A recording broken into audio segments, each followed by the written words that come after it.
చేసుకుందాం. హల్లెలూయా. పునరుత్థానుడైన యేసు అనే ఒక మాటను మనము ధ్యానం చేసుకుందాం. పునరుత్థానుడు అంటే మళ్ళా తిరిగి లేచుట.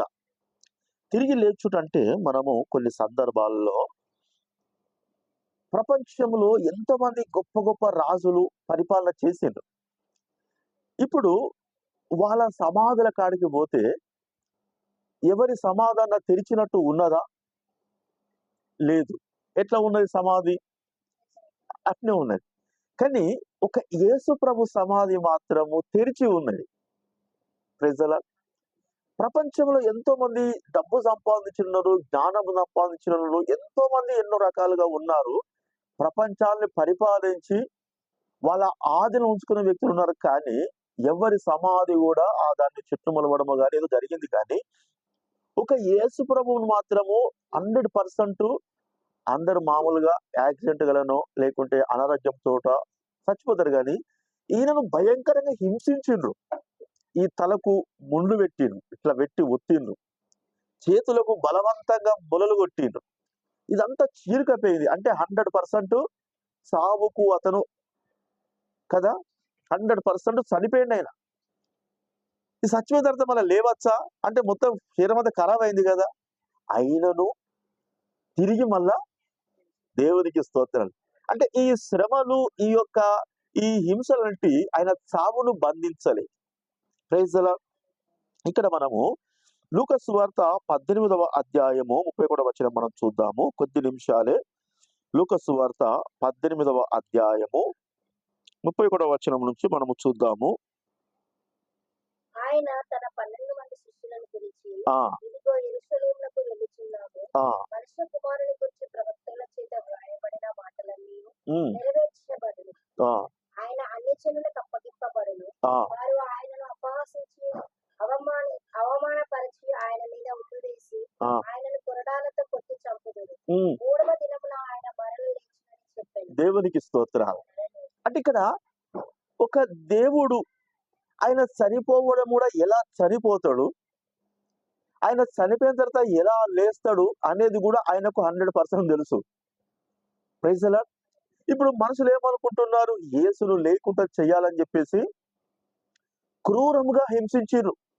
కానీ ఈయన చావకు ముందే ఈయన ఎలా చనిపోతాడనేది ఆ శిష్యులకు ముందే, ఈ శిష్యులు ఎసుంటో తెలుసా, ఆయనతోటే ఉన్నారు, ఆయనతోటి రొట్టెలు తిన్నారు, అద్భుతాలు చూసిరు. కానీ ఆయన చెప్తున్న మాటను ఏం చేశారంటే వేరే విధంగా ఆలోచన పెట్టుకుంటూ ఇది ఇన్నట్టు చూసిర్రట వాళ్ళు. హల్లెలూయా. శిష్యులు ఎలా ఉన్నారట? యేసు ప్రభు యొక్క మాటలు విన్నట్టు అన్నట్టు. మొన్న నేను చెప్పినట్టు ఆయన చెప్పిన గుర్తు లేదు అన్నట్టు విన్నారట. ఇప్పుడు గట్టే ఉన్నారు చాలా మంది. అంటే ఇక్కడ యేసుక్రీస్తు ప్రభు వారిని అక్కడున్న ప్రజలందరూ కలిసి చంపిండ్రు అంటే వాళ్ళు కలిసి కుట్ర చేసి చంపినదా? కాదు. ఈయన చనిపోతారని చెప్పేసి ఈయన ముందే, ఇలా చనిపోతాడు కూడా ఈయనకు ముందే తెలుసు. ఏమంటున్నాడు తెలుసు అక్కడ? ఏమంటున్నాడు? వారు అపహాసం చేస్తా అంటారట. అంటే కిసకిస నవ్వుడు, ఒక రకంగా అంటే ఒక రకంగా మాట్లాడము, డబుల్ మీనింగ్ మాట్లాడడం, తర్వాత అవమానపరచడం, అంటే నేను కొట్టింది ఎవరో చెప్పడం, అట్లా ఆయన మీద ఉమ్ము వేయడం, ఆయన మీద ఉమ్ము వేసిండ్రు. నెక్స్ట్ ఆయనను కొరడాలతో కూడా కొట్టి చంపుతారని చెప్పేసి ఆయనకు తెలుసు. కానీ ఆయన ఏమంటారు తెలుసా? 3వ దినమున మళ్ళా దేవునికి స్తోత్రాలు. అంటే నీ మానవుని ఉపాయములు ఎన్ని చేసినా గానీ దేవుడు గనుక మానవుని ఉపాయములు దేవుని మీద నడవవు. Praise the lord. అయితే యేసు ప్రభువారు చనిపోతాడని తెలిసి కూడా ఎందుకు చావడానికి ముందుకెళ్ళిండు? Praise the lord. హల్లెలూయా. ఇప్పుడు మనం ఉన్న ఉదాహరణకు మన కొరకు కొంతమంది మనం కొడదామని చూస్తారనుకో, మనం ఏం చేస్తాము? ఆ తొవ్వల కాకుండా తప్పించుకోవడానికి ఇష్టపడతాం. కానీ ఈయనకు తెలుసు ఎందుకు తప్పించుకోవడానికి ఇష్టపడలేదంటే ఇక్కడ వాక్యం ఏం చెప్తుంది తెలుసా? ఏం చెప్తున్నదంటే యేసు ప్రభు గురించి రాయబడ్డదట పురాతన కాలంలో. ఆ రాయబడ్డది ఈయన మాత్రమే నెరవేర్చగలడు. ఇప్పుడు మనకు కూడా బైబిల్లో ఏదైతే రాయబడ్డదో అది మనమే నెరవేర్చాలి. Praise the lord. ఇక్కడ రోమీయులకు రాసిన పత్రిక 4వ అధ్యాయము 25వ వచనం. రోమ పత్రిక 4వ అధ్యాయము 25వ వచనం ఒకసారి చూద్దాం మనము. 4:25. ఆయన మన అపరాధముల నిమిత్తము అప్పగింపబడి మనము నీతిమంతులుగా తీర్చబడుటకై లేపబడెను. చూడండి, యేసు ప్రభువారు ఎందుకు చనిపోయిండు అంటే మన అపరాధముల నిమిత్తము అప్పగించబడ్డాడు. మనం ఎవరము? అపరాధము చేసిన పాపులము. ఇప్పుడు మనము నీతిమంతులము కావాలట. మనము పుట్టుకతోటే జన్మ పాపము మన మీద ఉన్నది. మనము లోకంలో జీవిస్తున్నప్పుడు కర్మ పాపం కూడా మన మీద. ఈ 2 పాపాలంటే మన మీద ఉన్నాయి కనుక మనము నీతిమంతులము కావాలట. మరి మనం ఎట్లా నీతిమంతులం అవుతాము అంటే, ఇక్కడ చూసినట్లయితే మన అపరాధముల నిమిత్తము ఆయన నీతిమంతుడు మన కోసం అప్పగించుకున్నాడు. హల్లెలూయా. అప్పగించుకొని మన పాపాలను ఆయన మీద చేసుకొని భరించి మనము చావలసిన చావు ఆయన చనిపోయి ఆయన లేచి మన నీతిమంతుడు చేశాడట. Praise the Lord. ఒక ఒరిస్సా ప్రాంతములో ఒక పాస్టర్ను చంపిండట. చంపిన తర్వాత ఉరి శిక్ష అని చెప్పేసి అన్నట. ఈయన ఏం చేసినట? దేవుని నమ్ముకున్నాట్టుగా, ఇక నేను చేసిన తప్పే ప్రభా అని చెప్పేసి అన్న తర్వాత ఆయనను బట్టి కోర్టు ఏం చేసిందట? ఈయనను విడుదల చేస్తున్నాం అన్నమాట. ఇప్పుడు ఆయన సేవ చేస్తాడట. అంటే యేసును నమ్ముకుంటేనే నీతిమంతుడు అయిపోయాడు.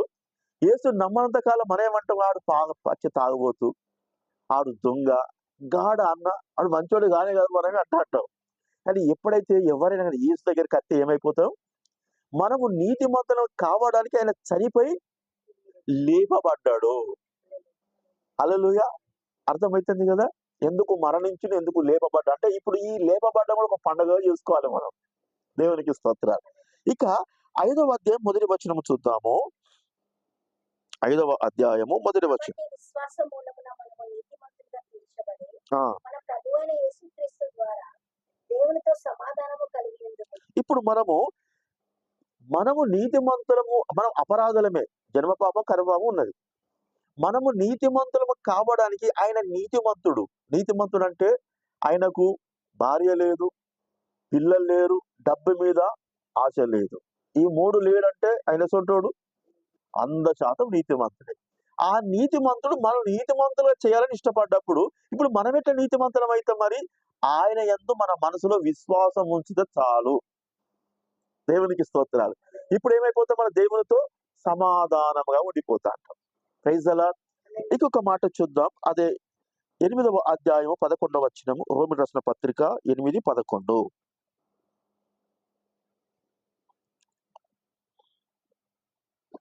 మృతులలో నుండి యేసును లేపిన వాని ఆత్మ మీలో నివసించిన యెడల మృతులలో నుండి క్రీస్తు యేసును లేపిన వాడు చావునకు లోనైన మీ శరీరములను కూడా మీలో నివసించుచున్న తన ఆత్మ ద్వారా జీవింపజేయును.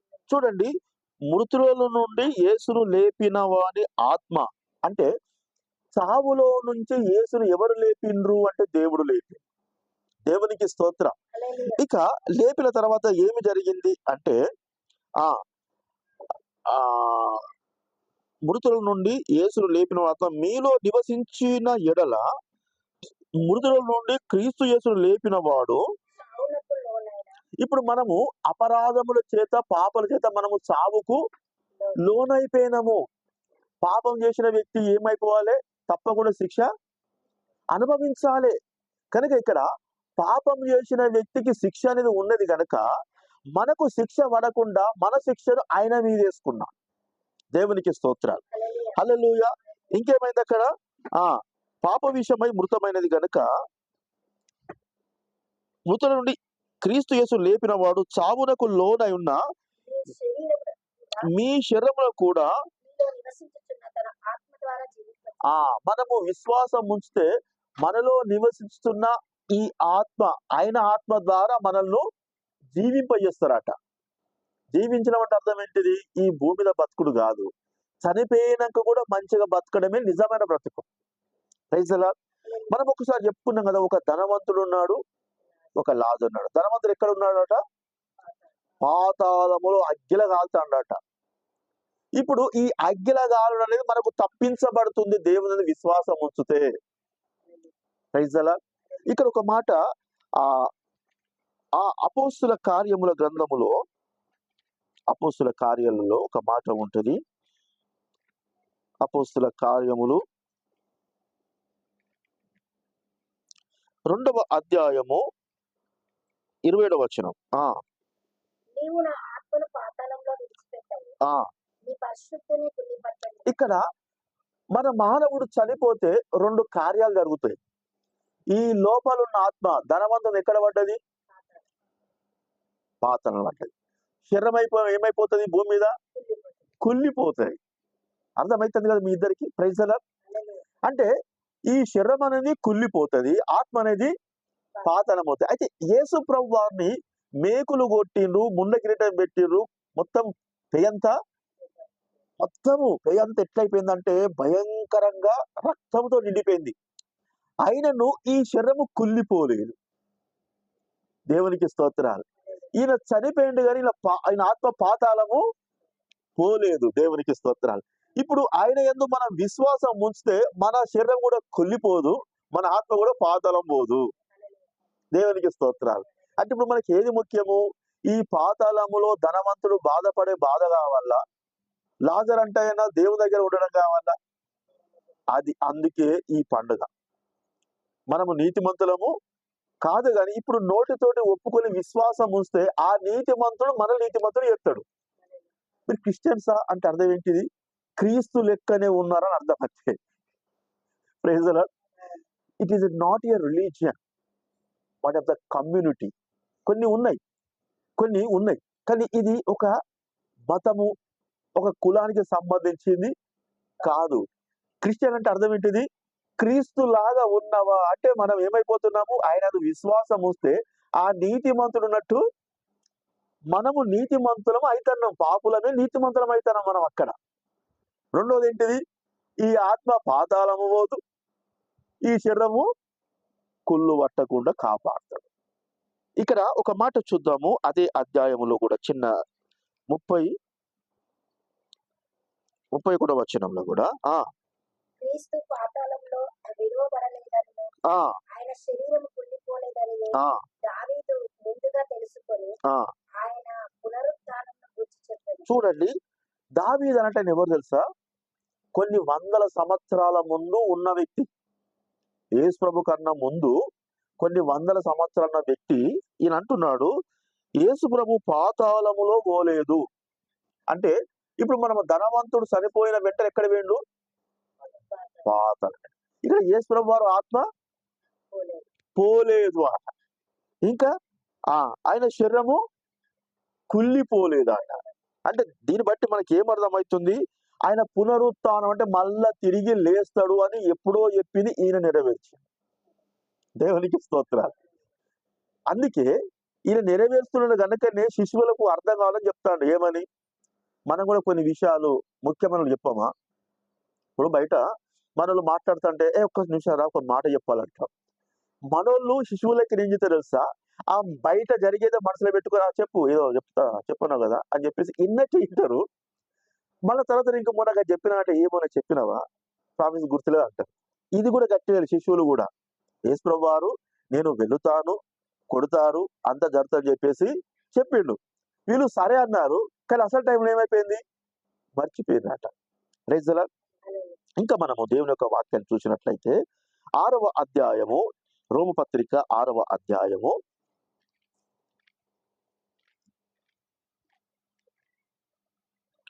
6 నుంచి కొన్ని మాటలు చదువుకుందాం. ఏమనగా మనం ఇక్కడ పాపమునకు దాసులము కాకుండానట్లు, అది పాప శరీరము నిరర్థకమగునట్లు మన ప్రాచీన స్వభావంలో ఆయనతో కూడా సిలువ వేయబడెనని తెలుసుకుందాం. ఇప్పుడు మనం మంచి వినాలి మీరు ఈ మాటలు, చాలా మంచి విషయాలు. ఏమిటన్నమాట?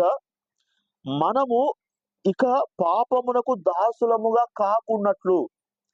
దాసులు అంటే అర్థం ఏంటిది? ఒక యజమానుడు ఏది చెప్తే అది చేయాలి. అది ఎంత భయపెడితే భయపడాలి మనం. కానీ ఇక్కడ మనకు పాపము అనేది కూడా ఏమైపోయిందట? మన మీద ప్రభుత్వం చేస్తున్నదట. ఇప్పుడు దాని కింద మనము దాసులుగా ఉండకూడదని, హల్లెలూయా, హల్లెలూయా. దాసులుగా ఉండకూడదని పాప శరీరకం నిరర్ధకమగునట్లుగా మన ప్రాచీన స్వభావమును ఆయనతో కూడా సిలువ వేయ ఆయన సిలువకేయబడ్డాడంటే అర్థం ఏంటిది? మన పాప గుణాలను కూడా ఆయనే మోసిండట సిలువలో. దేవునికి స్తోత్రాలు. అంటే ఇప్పుడు మన పాపాల కొరకు మనకు సిలువ కేసులు కొట్టుడు అవసరం లేదుగా, మనదంతా ఆయనే అనుభవించిరని చెప్తున్నాడు. Praise the Lord. అర్థమవుతుందా మంచిగా? ఇంకా మాట చూసుకున్నట్లయితే చనిపోయిన వాడు పాప విముక్తుడని తీర్పు పొంది ఉన్నాడు. మనము క్రీస్తు కూడా చనిపోయిన ఎడల మృతుల నుండి లేచిన క్రీస్తు ఇకను చనిపోడనియు మరణమునకు ఇతడు ఆయన మీద ప్రభుత్వము లేదని ఆ ఆయనతో కూడా జీవించుటమని. అది అంటే ఇక మనం ఇప్పుడు ఏం చేయాలట? మనము క్రీస్తు కూడా చనిపోయిన ఎడల, అంటే క్రీస్తు సిలువ చేయబడి చనిపోయింది కదా, అంటే ఇప్పుడు మనము సిలువ చేయబడ అవసరం లేదు, కానీ క్రీస్తుతో కూడా విశ్వాసం ఉంచినట్లయితే, ఆయన మరణ పునరుత్థానములో మనం పాలు పంచుకున్నట్లయితే ఇక మనము సరిపోవడానికి అవకాశం లేదు. ఏం జరిగిందట అక్కడ? క్రీస్తు మరణమును ఇకను ఆయన మీద ప్రభుత్వము, మనము ఇక్కడ 7వ వచనంలో చనిపోయిన వాడు పాప విముక్తులని తీర్పు పొంది ఉన్నాడు. మనము క్రీస్తు కూడా చనిపోయిన మృతుల నుండి లేచిన క్రీస్తు ఇకను చనిపోడనియు మరణమునకు ఇతడు ఆయన మీద ప్రభుత్వము లేదని ఎరిగి ఆయనతో కూడా జీవించుటమని. ఇక క్రీస్తు మళ్ళా చచ్చిపోతాడు. ఇక ఆల్రెడీ చనిపోయి తిరిగి లేచిండు కదా, ఇప్పుడు ఆయన విశ్వాసం ఉంచిన మనం మళ్ళా జావము, అంటే పాతాళము ఓము. ఆయన ఎట్లా జీవిస్తున్నాడో పరలోక రాజ్యం మనం కూడా ఆయనతో పాటు అట్లా జీవిస్తాము అని దీని అర్థము. Praise the lord. హల్లెలూయా. ఒక మాట చెప్పి ముగిస్తా. ఫిలిప్పీ రాసిన పత్రిక 3వ అధ్యాయం 11వ వచనము. ఫిలిప్పీ రాసిన పత్రిక 3వ అధ్యాయము 11వ వచనం.